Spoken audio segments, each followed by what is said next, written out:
Role. Sultanpur से नवनिर्वाचित सांसद रामभुआल निषाद हमारे साथ मौजूद हैं बातचीत के लिए। उनसे हम बात करेंगे, कई मुद्दे हैं उनको लेकर। सर, सुल्तानपुर में एक बड़े चेहरे के सामने आपने चुनाव लड़ा, किन किन मुद्दों को लेकर आप मैदान में रहे जिसके चलते इतनी बड़ी जीत हासिल कर सके? सुल्तानपुर में लोगों को जो सम्मान नहीं मिल रहा था सांसद जी के द्वारा, तो हमारा मुद्दा रहा कि लोगों को सम्मान मिले, विकास मुद्दा है। और वहाँ एक चीनी मिल है जो सुचारू रूप से नहीं चल रही है। निषाद समाज के लोग एक बाद व्यवसाय से जुड़े हुए हैं, उनको कोई प्रोत्साहन नहीं मिलता था। क्षेत्र की जनता की तमाम समस्याएं सामने आती थी, जिसको लेकर संबंधित अधिकारी या कर्मचारी के पास वर्तमान में जो सांसद रहे उनके द्वारा कुछ रुचि नहीं दिखाई जा रही थी। ये सारे चीज़ें थे जिसे जनता को ज़रूरत थी, उनकी ज़रूरत की पूर्ति नहीं हो पा रही थी। और ये काम हमने लोगों को भरोसा दिलाया कि ये सारे काम हम आपके करेंगे, आपका सेवा करेंगे, आपके बीच में रहेंगे। तो जनता ने मेरी बात सुन ली और लोग वहाँ चुनाव लड़े, जनता चुनाव लड़ी है सुल्तानपुर की, अपने सम्मान के लिए संघर्ष किया है। इसके लिए उनको बहुत तकलीफ़ें आई हैं, जो अच्छी बात नहीं है। उसकी भरपाई होगी। जो तकलीफ़ हुआ है उनका काम करके, उनके साथ रह के, जुड़ के वो सारी चीज़ों को पूरा कराया जाएगा। कौन कौन सा फैक्टर था जो वहाँ पर काम किया?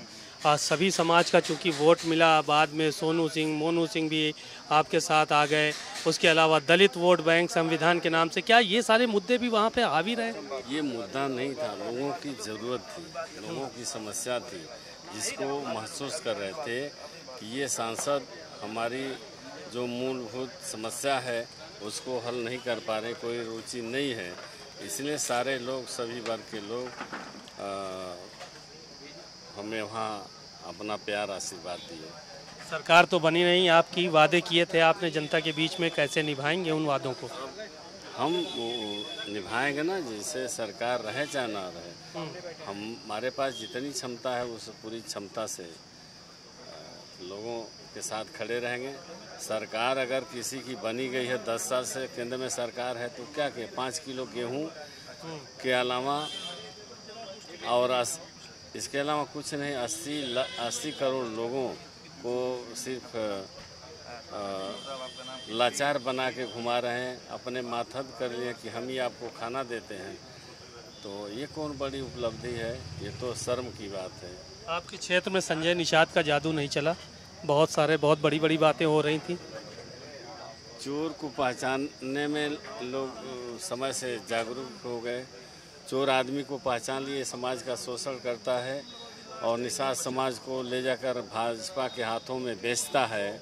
वहाँ उनका सौदा करता है, मंत्री पद का, MLC का, सांसद का। यहाँ तक उसके पार्टी को एक भी टिकट भारतीय जनता पार्टी ने नहीं दिया। जो पार्टी बना, जैसे लालच होना चाहिए, इसे नेताओं को चिल्लू भर पानी में डूब के मर जाना चाहिए। जो समाज के नाम पर वोट मांगे, आरक्षण के नाम पर वोट मांगे और अपने लोगों को कुछ दे न सका, उनको सम्मान नहीं दिलवा सका, अपने सम्मान नहीं पाया, तो ऐसे लोगों को राजनीति करने से बजाय घर रहना चाहिए। अब हम निषाद समाज के लोगों को ऐसे नहीं छोड़ेंगे कि चोर डाकू उनको लूट ले, उनके साथ धोखाधड़ी करे, विश्वासघात करे। हाँ, बकरी वगैरह भी बेचवाई थी, बताया। वो बकरी बेचवा कर चंदा लेता था। सब डेली मजदूरी करने वाले लोगों से भी वो चंदा लेकर अपना पाकिट भरते थे। जनता की समस्याओं से नहीं मतलब। समाज अब साथ रहेगा उनके, क्या मानते हैं? कोई एक आदमी नहीं रहा, उनकी हार बता रही कि कोई उनके साथ नहीं था। चलिए, शुक्रिया। रामभुआल निषाद जी थे, बहुत सारी बातें उन्होंने कही और कहा कि हम जनता की उम्मीदों पर खरा उतरेंगे। जो हमने दावे किए हैं, वादे किए हैं, उनको हर हाल में पूरा किया जाएगा। और संजय निषाद पर भी उन्होंने जमकर तंज कसा और कहा कि उनको जनता ने जल्द ही पहचान लिया है। कैमरामैन पंकज के साथ सीमा नकवी, भारत समाचार, लखनऊ।